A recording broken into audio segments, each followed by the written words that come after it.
Hello, good morning students.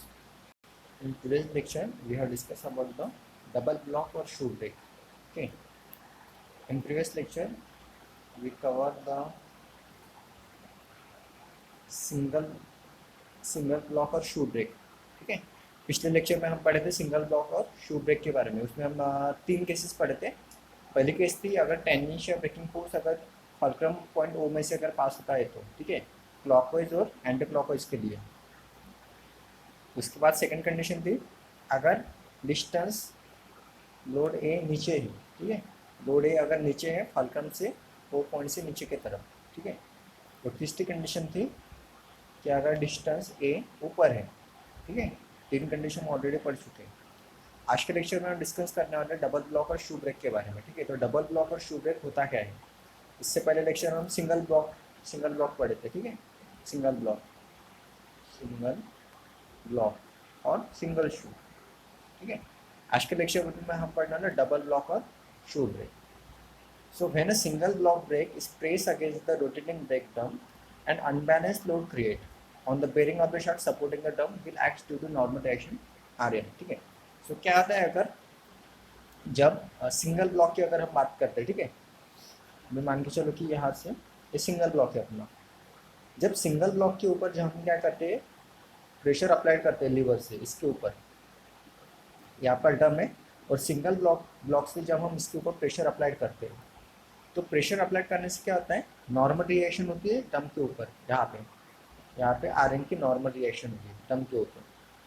ठीक है, अगर यहाँ से हम प्रेशर अप्लाई करेंगे. So due to unbalance force और load causes the bending of the shaft. ठीक है, तो क्या होता है कि एक साइड से तो आपका शाफ्ट एज इट इज है. ठीक है, यहाँ पे देखो आपका शाफ्ट यहाँ पे है. आप क्या कर रहे हैं सिर्फ एक ही एंड से आप फोर्स लगा रहे हैं. ठीक है, दूसरे एंड से फोर्स क्या है जीरो है, मतलब कौन सा भी फोर्स यहाँ पे लगने रहा. एक ही साइड से आप क्या कर रहे हैं फोर्स अप्लाई कर रहे हैं. तो उस वजह से क्या होता है यहाँ पे जो शाफ्ट है उसके बेंड होने के चांसेस ज़्यादा रहते हैं. ठीक है, जो बीच में जो शाफ्ट है इसके बेंड होने के चांसेस ज़्यादा रहते हैं, इस शाफ्ट के बेंड होने के चांसेस ज़्यादा रहते हैं क्योंकि इस साइड से कौन सा भी फोर्स अफेक्ट नहीं करता इसको. ठीक है, हम इस साइड से कौन सा भी फोर्स नहीं लगा रहे, सिर्फ एक ही एंड से हम फोर्स अप्लाई कर रहे हैं. उस वजह से क्या हो सकता है बेंड हो सकता है अपना शाफ्ट. ठीक है. So this unbalanced force or load can be avoided by a double block brake having two blocks on the two opposite side of the drum. ठीक है, तो इसलिए हम क्या करते हैं दोनों एंड से हम क्या कर रहे हैं ब्लॉक और शू लगा रहे हैं. ठीक है, इस वजह से क्या होगा कि दोनों साइड से फोर्स अप्लाई होगा. दोनों एंड से क्या हो रहा है अभी फोर्स अप्लाई हो रहा है शाफ्ट के ऊपर यानी कि अपने ड्रम के ऊपर. So this unbalanced force or load can be avoided by double block or brake having two blocks on the two side. ठीक है, इस वजह से क्या हो रहा है कि जो बेंडिंग होता है शाफ्ट के उससे हम क्या कर रहे हैं अवॉइड कर रहे हैं क्योंकि हम क्या कर रहे हैं हम अभी दोनों साइड से क्या कर रहे हैं ब्लॉक और शू अप्लाई कर रहे हैं. So the upper ends of the brake arms are held together by using helical compressive spring as shown in figure. यहाँ पे देखो अभी यहाँ पे फिगर में आपको हेलिकल स्प्रिंग दिखाई दे रही होगी. तो वो क्या करती है हम जैसे फोर्स अप्लाई करते हैं उसको क्या करता है कॉम्प्रेस करता है, मतलब इसको ऐसे ऐसे क्या करेगा वो अंदर की तरफ कॉम्प्रेस करेगा और ये भी क्या होगा ऐसे अंदर की तरफ कॉम्प्रेस हो जाएगी. ठीक है, और ये अंदर की तरफ ऐसे है ना फोर्स पीस अप्लाई. जब हम फोर्स भी अप्लाई कर रहे हैं ठीक है नीचे की तरफ जब हम अप्लाई कर रहे हैं so through the bell crank lever the spring gets compress and brake is release. तो क्या होता है जैसे हम इसके नीचे फोर्स अप्लाई कर रहे हैं तो क्या होता है कॉम्प्रेस होता है.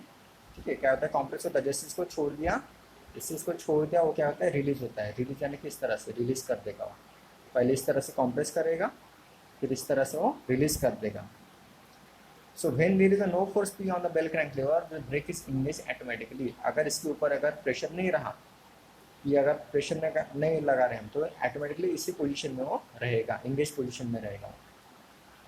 सो अभी देखते हैं कि इसके ब्रेकिंग टॉर्क कौन कौन से होते हैं. तो देखो इसके पिछले लेक्चर में हमने देखा था कि एफ टी एक टेंशियल फोर्स रहता है. ठीक है, एक टेंशियल फोर्स रहता है अगर सिर्फ एक ही एंड से अगर एक ब्लॉक रहा तो. ठीक है, अगर एक ही ब्लॉक रहा तो एक ही टेंशियल फोर्स लगता है. लेकिन अगर अभी यहाँ पे देखो दो ब्लॉक से. ठीक है, दो ब्लॉक से यहाँ पे है ना, इधर दो ब्लॉक से यहाँ पे देखो दो ब्लॉक से. तो दो ब्लॉक्स होने की वजह से क्या लगेगा डबल टेंशियल फोर्स लगेगा Ft1 और Ft2.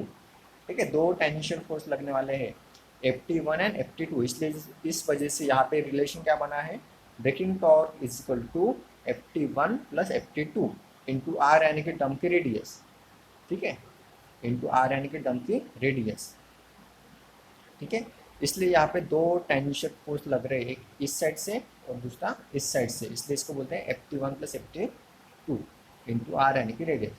अभी Ft1 से हम किससे रिप्लेस कर सकते हैं, तो Ft यानी कि क्या फार्मूला है अपना, tangential force is equal to mu R N, mu यानी कि coefficient friction and normal reaction, ठीक है। तो दोनों के तो अलग अलग हो जाएंगे कि N1 रहेगा और दूसरा क्या रहेगा म्यू आर N2, ठीक है। म्यू की वैल्यू हम कॉमन निकाल सकते हैं इसमें से, तो क्या और बन जाएगा वो म्यू ब्रैकेट में Rn1 प्लस Rn2, ठीक है। तो वो क्या बन गया, रिलेशन बन गया डबल ब्लॉक और शू ब्रेक का। तो आपको एमसीक्यू में पूछ सकते हैं कि अगर डबल ब्लॉक और शू ब्रेक रहा तो रिलेशन उसका क्या होता है, तो कोएफिशिएंट की वैल्यू तो कॉमन रहेगी, सिर्फ इसका जो नॉर्मल रिएक्शन है वो अलग अलग रहेगी, ठीक है। और ये कहाँ पे यूज होता है, तो ये होता है railway coach and electric train में, ठीक है, रेलवेज में, रेलवेज में और इलेक्ट्रिक ट्रेन, वहाँ पे ये यूज होता है, ठीक है। आपको इसका एप्लीकेशन में पूछ सकते हैं कि ये कहाँ पे यूज होता है, तो आपको ये आना चाहिए। तो ये था डबल ब्लॉक और शू ब्रेक।